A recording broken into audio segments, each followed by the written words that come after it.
Greetings from Panama. It's Janine here at Crece Fuerte con Bienestar. That's Grow Strong with Wellness in Spanish. And I'm just excited to show you an update on what's going on with our tower garden. Last that we shared, we only had one plant that had enough true leaves and roots to go in the tower, and that was the purple bean plant, and that is the one that we have dedicated to our belated dog Kaya, who we knew as Soul Doggy, and we call it Soul Doggy Purple Beans. So since then, quite a number of others have gotten ready, so I'll just give you the rundown on what I've been able to put in and what is in. The criteria for them going in the tower is they have enough true leaves and roots for them to get light and nourishment in the tower. So the top tier is kale. We let that grow pretty thick. We eat lots of kale and we find it does fine in a crowded court. Next to that will be chives. They are almost ready. Those are these funky looking little grass-like things coming up here. And they're the ones that seem to come up almost like somebody's arm bent in half at the elbow, and the elbow comes through the earth first, and then the arm kind of opens up like this, and that's exactly what you can see. There's a seedling there that has a bend in it, and you can see right where it was bent in half. Anyhow, I don't know how well I'm getting it on camera, but those chives will go in here very soon as they have roots. Then we will have spinach. We ended up starting 3 different plants of spinach. One of them was ready to go in yet. I'll get to that shortly. We just had so many spinach seedlings successfully stratify and sprout, and some of our other plants didn't come up. Specifically, any seeds we bought in Panama did not sprout. They are sold in garden stores here that are not really air conditioned, and they're just sitting out on the counter, and we just find that they don't do well. We keep our seeds refrigerated and sealed in plastic, so I'm going to get some cilantro and some flat leaf parsley seeds from another source. So those didn't come up, and we learned that bay leaf can take anywhere from a month to 6 months to germinate, and you have a very low success rate. Often the seeds will rot. So more on bay leaf another time. But in the meantime, I decided to put 3 spinach plants in since I had that many. So there will be a spinach there, and then I am going to get some parsley of some sort, even if it's the curly parsley, and just go ahead and stick it in a rock wool, and they will root in the tower. I've started many herbs that way, just by putting them in the rock wool and letting them root in the tower. So that's the top tier.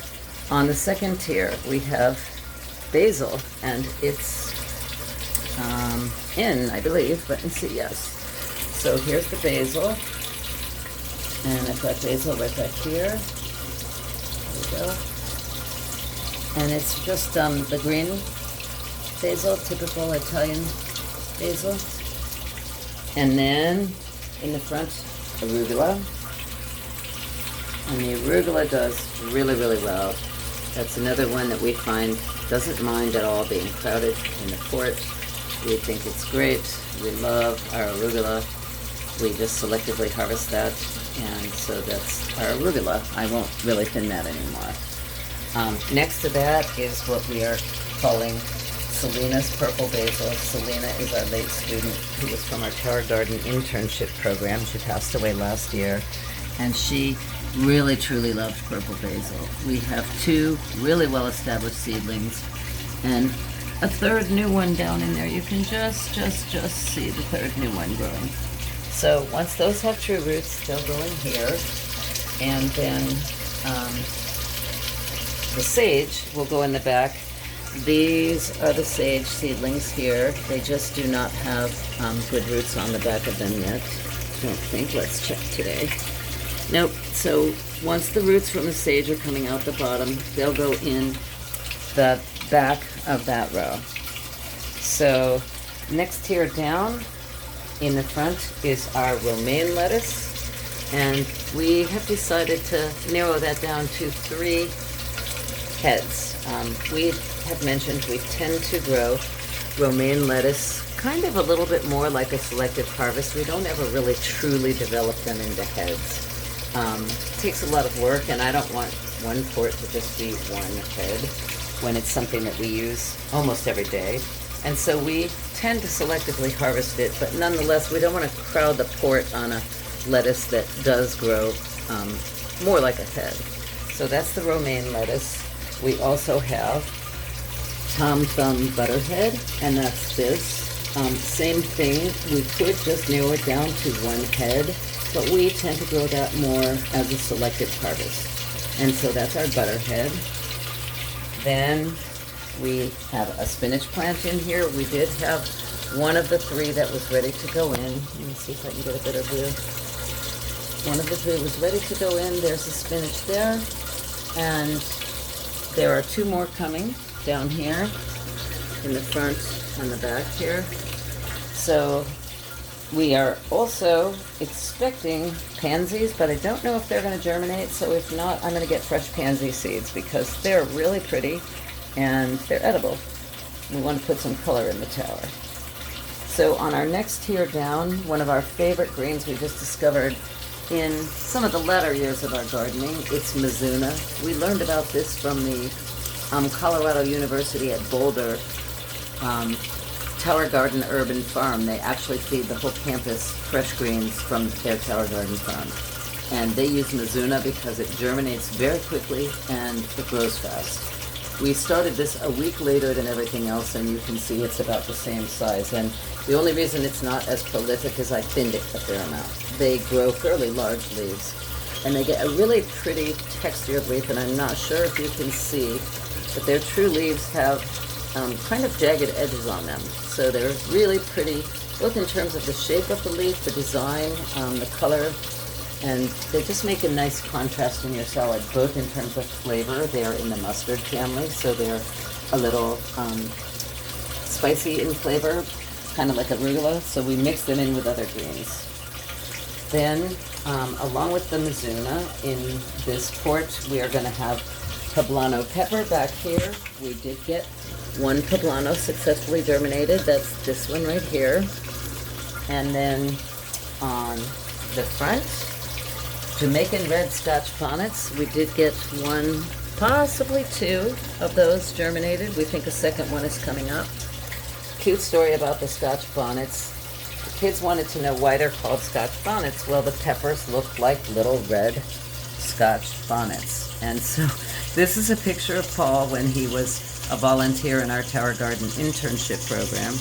And we got him a Scotch bonnet hat so the kids could see what a Scotch bonnet looks like. As for the crazy Scottish red hair, no, that's not Paul.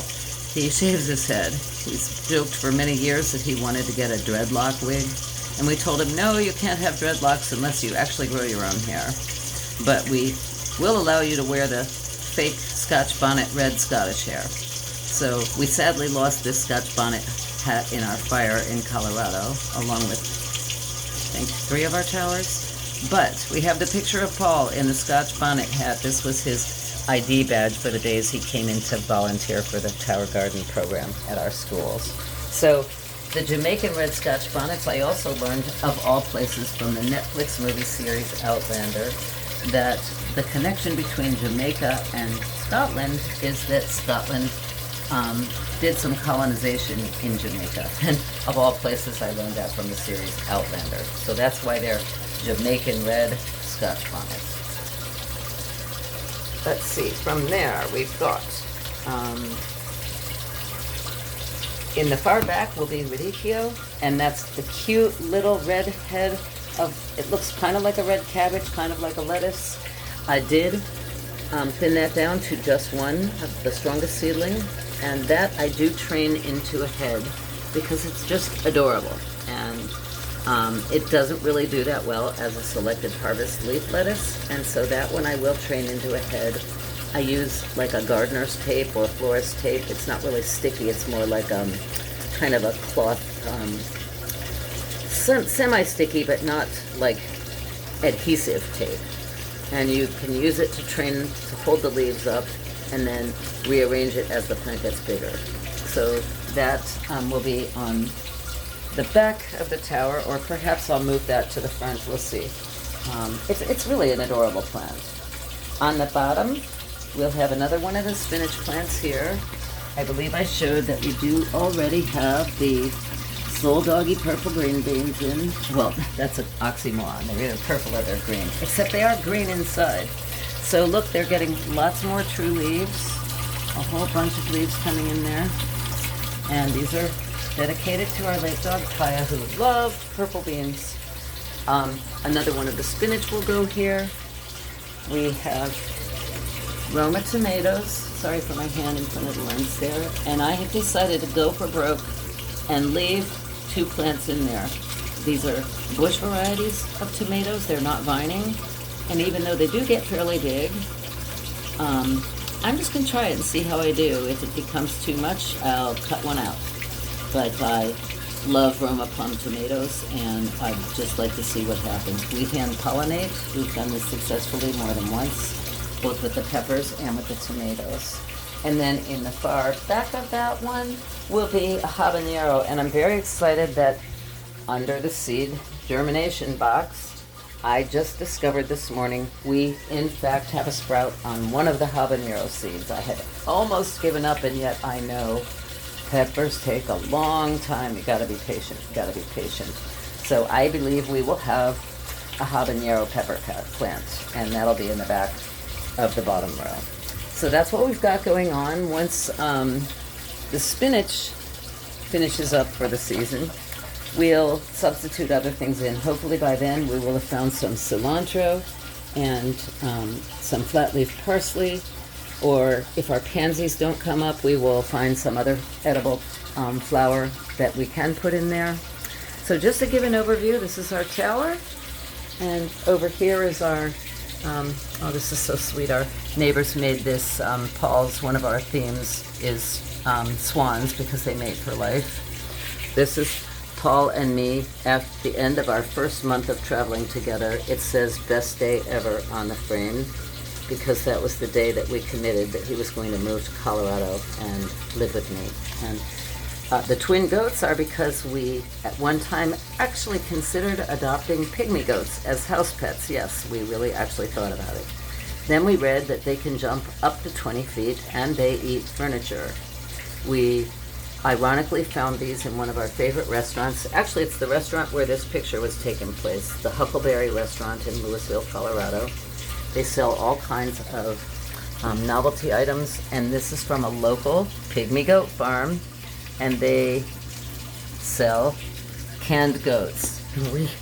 We joke, we have a song that we sing about goats in cans, that's all we're having, goats in cans. You can actually pop them down in there.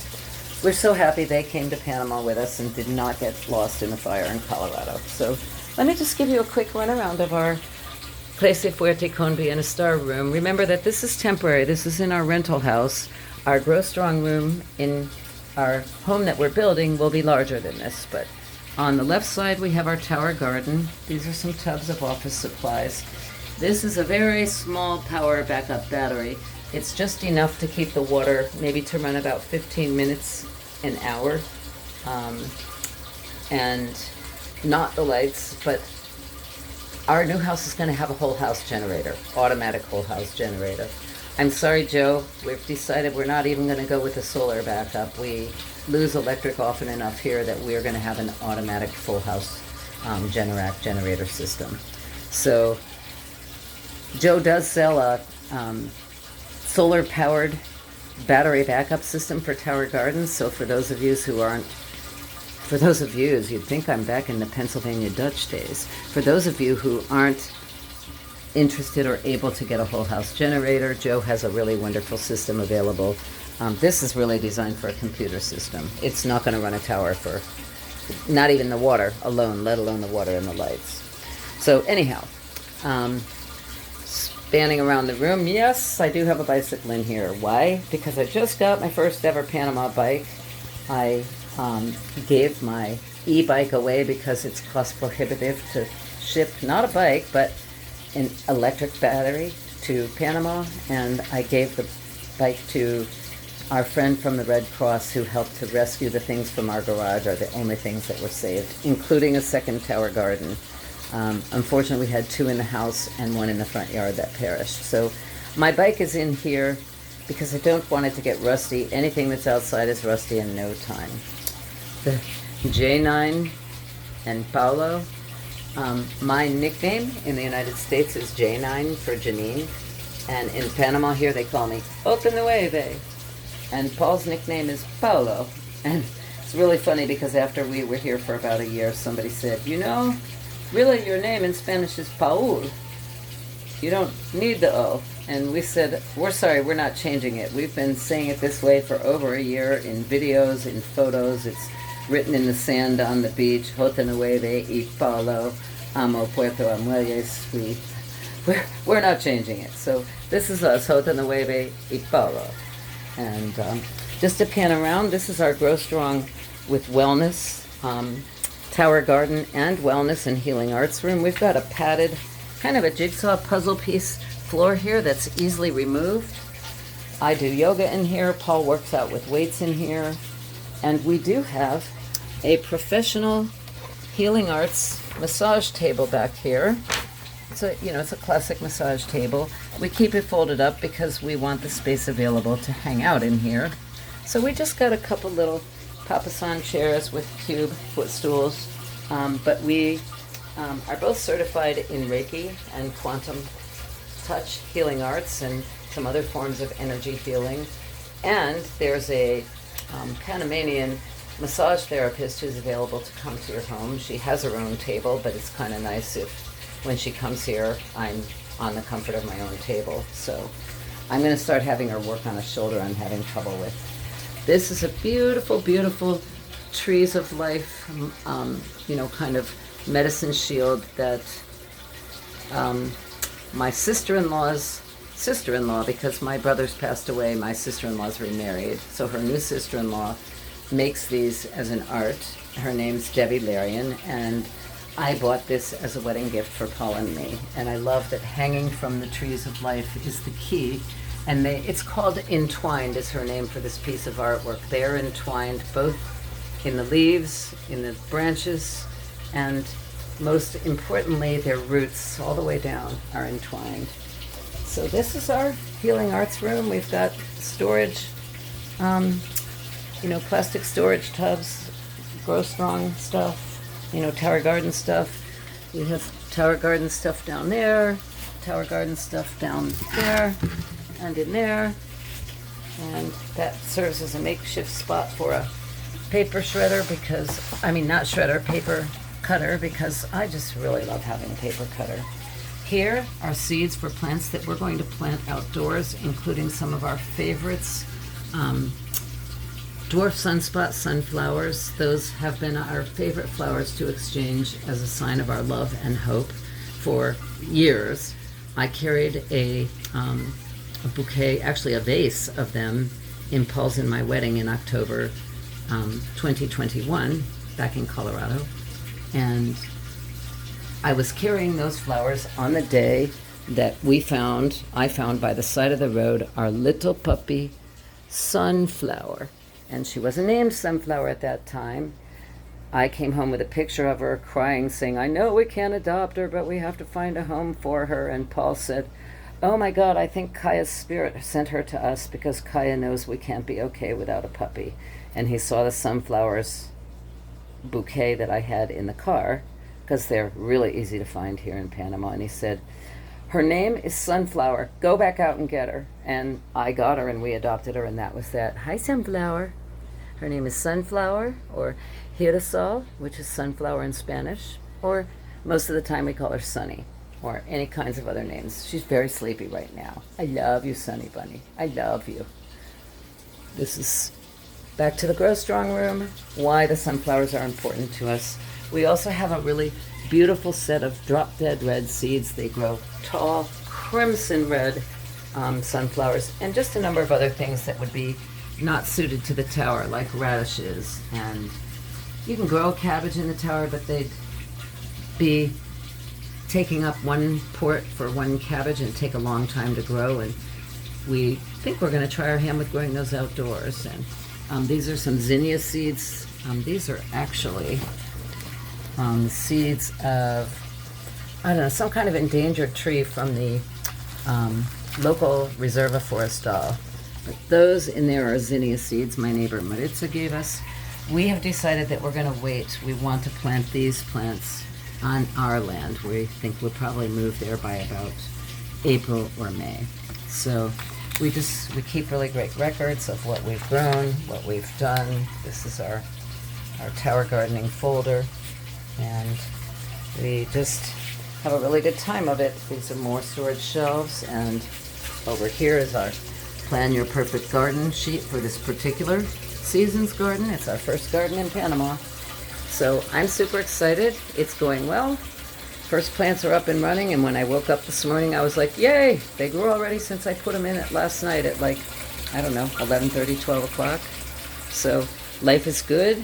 Things are very happy here in Panama. And I'm going to sign off and say, ciao for now from Panama. Grow strong with wellness, and please enjoy following along our first Panama Tower Garden adventure with us.